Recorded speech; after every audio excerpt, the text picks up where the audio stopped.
Good morning, everyone. Welcome to a very wet morning in Michigan. We begin the new week. It's time for the early morning show. A couple cool things. Look at this neat t-shirt. Got this from DJ Trish. This is a super limited edition t-shirt. She sent this to me. Isn't that nice? That is so cool. Trish, this is really, really neat. I really appreciate that. She sent me some other stuff. I'm going to have a midweek video. I have a brand new box set and a used box set that I recently got that I want to show.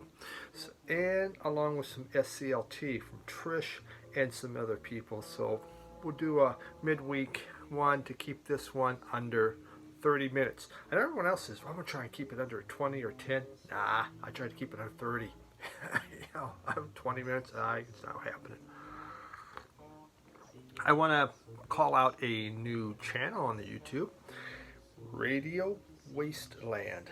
It's actually my record store, but he's always had these. He does some Facebook videos and to show what's new that's coming to the shop, both used and new, along with other updates. And he posts those videos on Friday and Saturday. Well, he now is on YouTube also with these. So Jim at Radio Wasteland, just the nicest guy in the world. So take a look at his channel and see what's happening in my favorite record store in the whole wide world. So Radio Wasteland. When I was out and about, I bought this book this week.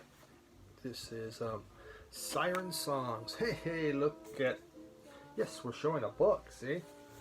Siren Songs. It's the autobiography of Seymour Stein. There was a, what was the joke when I was a kid? Seymour, to read, if you want, there was the book, Under the Bleachers by Seymour Butts. That was kind of a big deal when I was a kid. So here we got Seymour Stein. And so he'd done autobiography, of course, from Sire Records. Should be interesting to read and see what he thinks about himself and what he has done, as that's what autobiographies are about. I will tell you, this week in the state of Ohio, as I was traveling, I saw mass pandemonium. The COVID virus is rearing its head, and toilet paper and paper towels were once again flying off the shelf. As if we didn't learn the lesson from the first time this happened, that, you just don't have to have that many paper towels and toilet paper in the house. So, but it didn't matter. Mass hysteria was in place, and the lines were long as people were trying to get out of the store with their toilet paper and paper towels. So here's to you for all you people that have been stocking up. Should we begin with a nice batch of music? The cat is settled in. It's just a little too wet for a cat, so here we go again. He's been knocking off the chipmunk population. He hasn't hunted in a while. He hasn't dropped anything dead in front of the door. And lately, he just got a urge to take out chipmunks. And the chipmunks have been kind of screwing around because there's been nobody here to bother. Nothing's been bothering them. Cat's back. And he's been having some real nice new play friends out there, at least in his mind. Okay, we begin with this week. Nukambo Vibes. This is from the group Which. Which is Zamrock. They came out of Zambia. To me, it is, if you want a Zamrock group, this is my favorite group, Which. This came out in 1976. It was the fourth album. And when you think about any group out of Africa to have a fourth album, that is incredible. I mean, that's a long-lasting group. I know AIDS kind of wiped out this group. This album is much more rock-oriented. That's what it deals with. There is kind of a spacey keyboard that goes on, and it just has this kind of a proggy feel to it.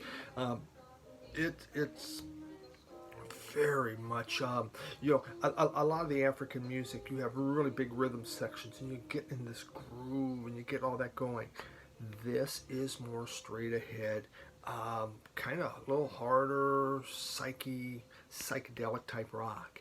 Very interesting. If you're interested in kind of like, God, I don't know if I want African music. This isn't a bad one to go to it, because this kind of it's has that bridge between the Afrobeat music and the rock music, and much more rock oriented. It's a smaller band. It doesn't have as many instruments, so it has to concentrate on that kind of feel. So neat album. I think there's absolutely nothing outstanding about it. Nope. As far as the insides, they didn't give you anything. It does say from Dan from Dotson Loop, it's face melting psych funk garage madness. Wow, that doesn't say enter immediately. I don't know what does. Neat pickup.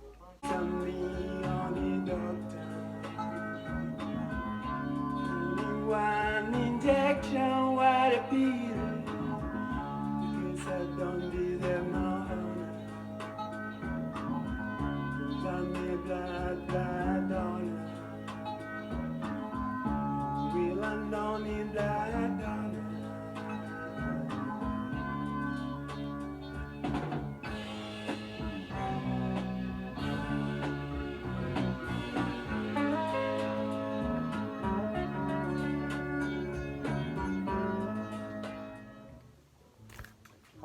This was a blind buy.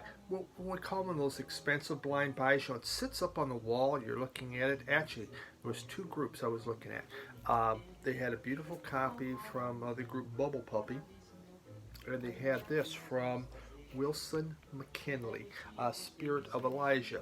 So I'm trying to decide, and actually I went back to my hotel and I came back the next day. I pulled up samples from each, and I liked the sound of this one better than I did of the Bubble Puppy. So I bought this. And so Wilson McKinley, Spirit of Elijah. Like, I didn't know a whole lot, zero about this group. I bring it home and put it on and go, huh, it's Christian rock. How about that? From 1971. Yeah, I looked up, I couldn't find much. But Chris Keebler, if you haven't taken out his channel, great guy. I really love Chris. Always watches. I watch his stuff. He sent me a wonder. He asked me about it, and then he sent me all this information about the group. So Chris, I super appreciate it. So this album, Spirit of Elijah, came out in 1971, and some people consider it to be the best Christian rock album that's ever put out. It is harder rock. They actually put out 3 different albums, and they were from Spokane, Washington. But what they did is they, well, it was just kind of this West Coast, shall we say, how best to describe, West Coast jammy type rock, that was going on. You think Grateful Dead and the other jam bands, and they put that into Christian rock. And that's what you get. You get some nice long jams on here. They took songs from like Moby Grape and who was the other one? Moby Grape and the Moody Blues. That's it. And they took their tunes and they just changed the lyrics into Christian rock lyrics. But they never got sued, probably because the other groups didn't want the Lord to get pissed off at them. The songs, they are not heavy. So it's not like heavy rock, but it does definitely rock. It has this jam, and it is played with a lot of energy. Just really, so it's just something really different. It's I guess it's a hard album to come by. Spirit of Elijah. There is a remix that's out there, and what I have heard, I'm going to sneeze really quick here. Oh, excuse me. Maybe one more, huh? Nope, guess not. There is a reissue. This one, the production, it's not fantastic on it.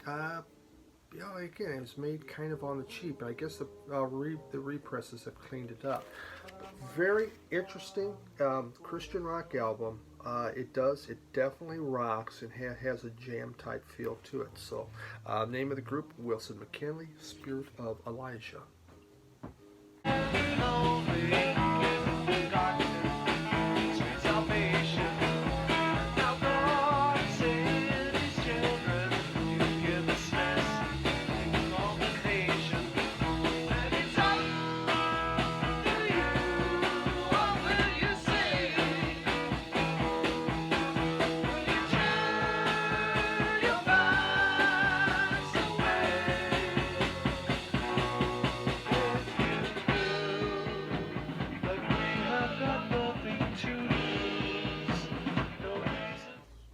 I was so excited to see this thing reissued.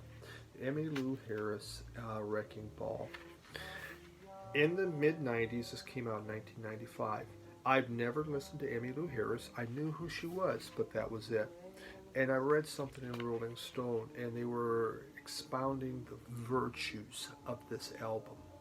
So I went and I bought the CD. And this CD of this made me a lifelong Emmy Lou Harris fan. I fell in love with her. This is, if I had had this when I did my top 100 albums, it easily would have been in there. It is that beautiful of an album. It was produced by Daniel Lanois, and he just added so much. You know, Johnny Cash was going through that. He was working with Rick Rubin at the time on American Recordings, and thus changing his sound. Lanois did the same to Emmy Lou Harris. The music's haunting. It is. There's Neil Young is on here. Lucinda Williams is on here. Steve Earle. And then the drumming. The drumming's done by Larry Mullins of U2. And he just has this primitive feel that he puts to it. It's nothing crazy, but he just puts out this just absolutely incredible beat. Her vocals are magnificent. If you've never listened to Emmy Lou Harris, I couldn't tell you. I just couldn't recommend a better album for you to jump into it. There's just these beautiful, there's just these ringing guitars that go on. It's just, I don't know, to me, it's an amazing album. My favorite from Emmy Lou Harris. After this, I got into her 70s stuff, and her first 4 or 5 albums are incredibly beautiful. She has all her albums are good. Red Dirt Road is another newer one that's well worth seeking out, but this one, magnificent album. If you want to try Emmy Lou Harris and see what she's about, and you haven't ever listened to it, my God, can bring tears to your eyes. Her voice is just incredible, so haunting.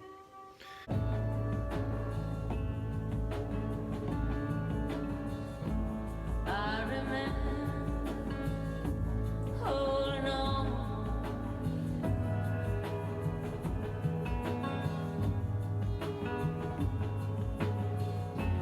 All alone, only nights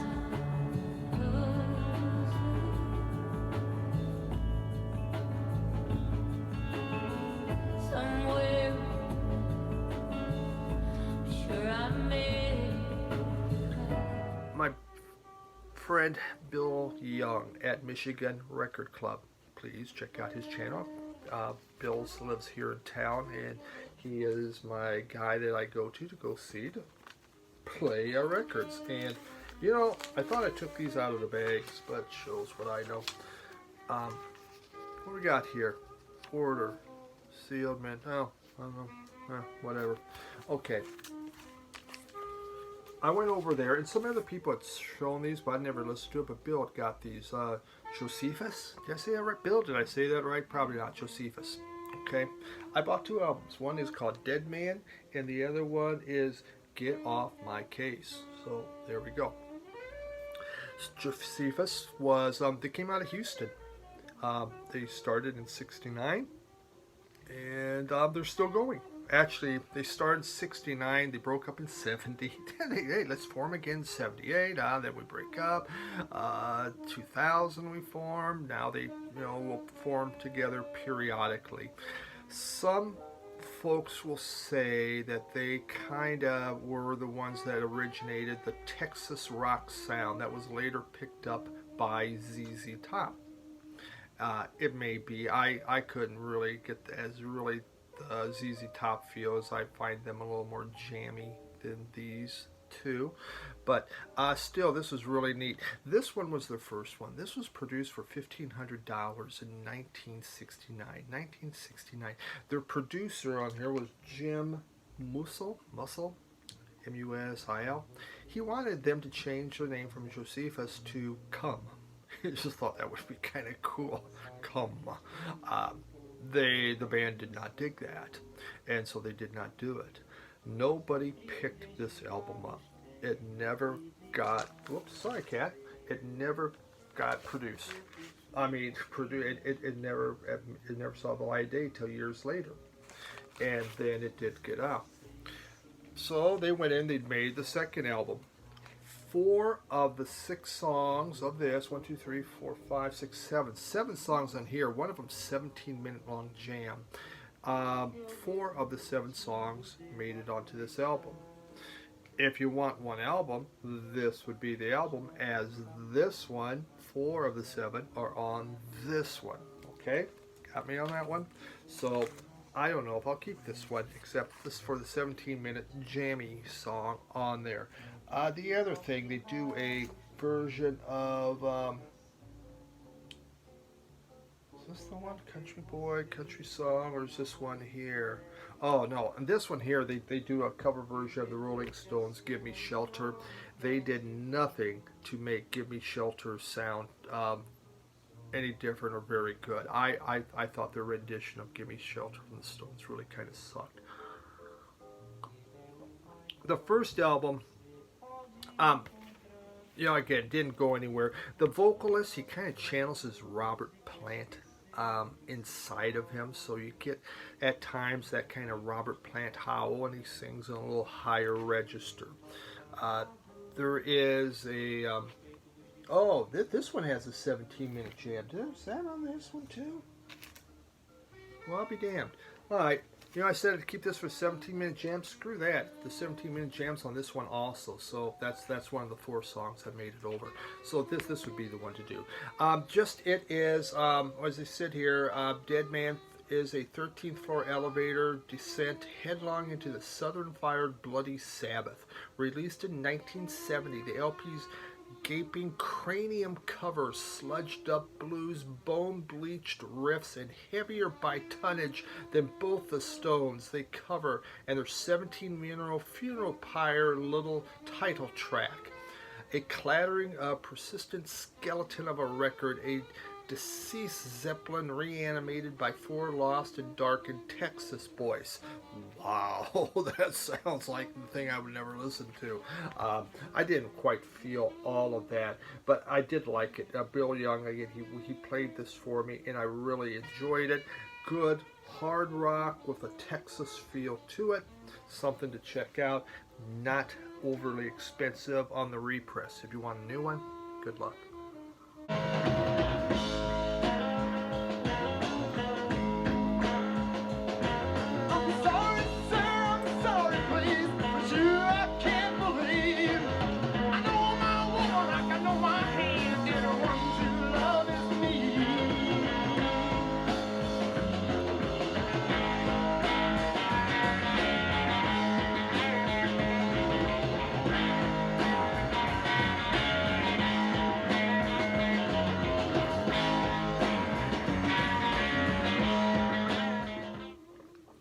I saw this next group on John from Digital Gramophone. Ever checked out John from Digital Gramophone? Real nice guy, fun guy. Always enjoy him. And he showed this. Kikaku Moyo. Well, if you're going to buy one, buy two. That's my theory in life. If you don't know a lot, buy two. And then I believe my buddy Bill also had bought these, and so I got interested in it. Took a long time for this one to come in, forever. So Kikaku Moyo, which again is Japanese, so I can say it however I want, because does anybody really know except for JG Yokohama? Was a group that formed in 2012, and they are still going. Stone Garden, this one is more of an EP, came out in 2017. Masan Temple, did I say that right? Masana Temples, that came out in 2018. This group actually, they were busking in Tokyo, and they were doing more space and psychedelic music, and they finally got noticed. And they really began the Japanese kind of a space psych movement that's been going on strong. And again, my buddy Bill from Michigan Record Club. God, Bill, how many times? You should pay me money every time I say your name this week. I'm going to charge you. But he's really got into this Japanese psych, and this is an important band with it. Kind of a blend of classical Indian music, traditional folk music, krautrock is tossed in. How about some 70s hard rock also? And even some acid. Really, really neat. This one is a little harder, a little groovier. The first song called Backlashes has this cool groove, but it's just these distorted guitars, distorted drums. It's an amazing song. I loved it so much. It is way out there. I found though the album overall is not, it wasn't as consistent, so it kind of jumped around from a place to place to place. Okay, like trying to feel, let's try this and let's try that, but just the first song, Backlash, that itself is made this thing all worthwhile to me. Then they did this one, so that one's a little bit harder, a little bit more out there. This is a little more put together, a little more similar, and on here it's really the first time they ever used an outside producer, and so he kind of reined them in a little bit, and so it's just much more streamlined, has a much tighter rhythm section that's going on. I felt the music, it's more laid back and more dreamlike, and you hear the vocals that are happening. Apps kind of has a jazzy feel to it. Really, really nice listen. Very much enjoyed this. Nice inner sleeve, isn't that a beaut? Just gorgeous inner sleeve. Even has monkeys on there. I mean, look at that. So the other one's a little harder, a little more out there. And this one just has a little more laid back but cool feel to it. So Kikaku Moyo, Japanese.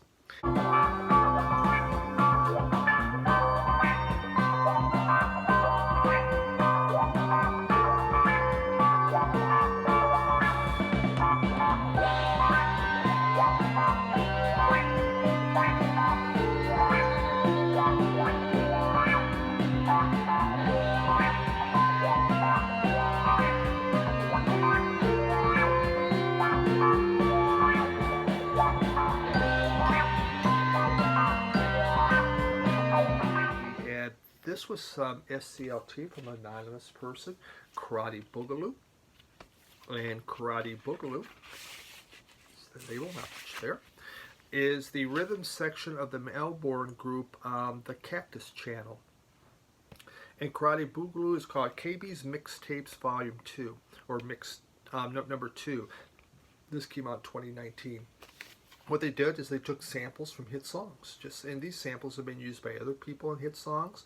They took them and they used them, and really they added rhythm to it. So they took it's the Cactus Channel rhythm section, and so they added just these different rhythms and textures to these different samples. Like we have Rapture from Debbie Harry. There's Tom's Diner from Suzanne Vega.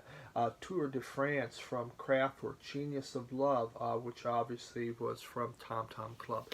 And so they take these and they they play with them and have fun. Very cool, very interesting album. Something that I would not have thought about picking up. I just wouldn't know what's that. And though I seem to blind buy like crazy, I really love this. So Anonymous Donor, great call, great album, thank you.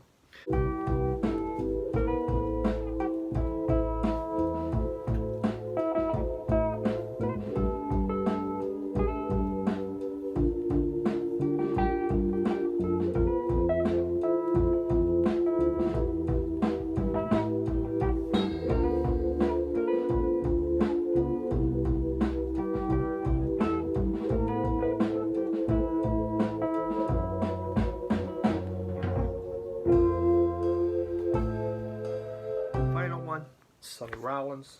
This came out, Finally Please, Freedom Suite. This one, he came out in 1958, and you think about that time in Sonny Rollins' life, jazz saxophone player. He had just put out his kind of the big three when you think of his 50s output. This was on Riverside. This was his last Riverside album. He had put out Saxophone Colossus, Way Out West, and Live at the Village Vanguard. And those three were huge, just did great. I just spit on my cat, I think. And then he came up with this. And he'd been playing this hard bop. Here he got away from hard bop and began doing his own thing. It's a very creative album. The very first side is one song, 5 suites in it, but one song. It's only a trio. You got Oscar Pettiford on bass, Max Roach on drums. He just said, you know what, I'm going to do.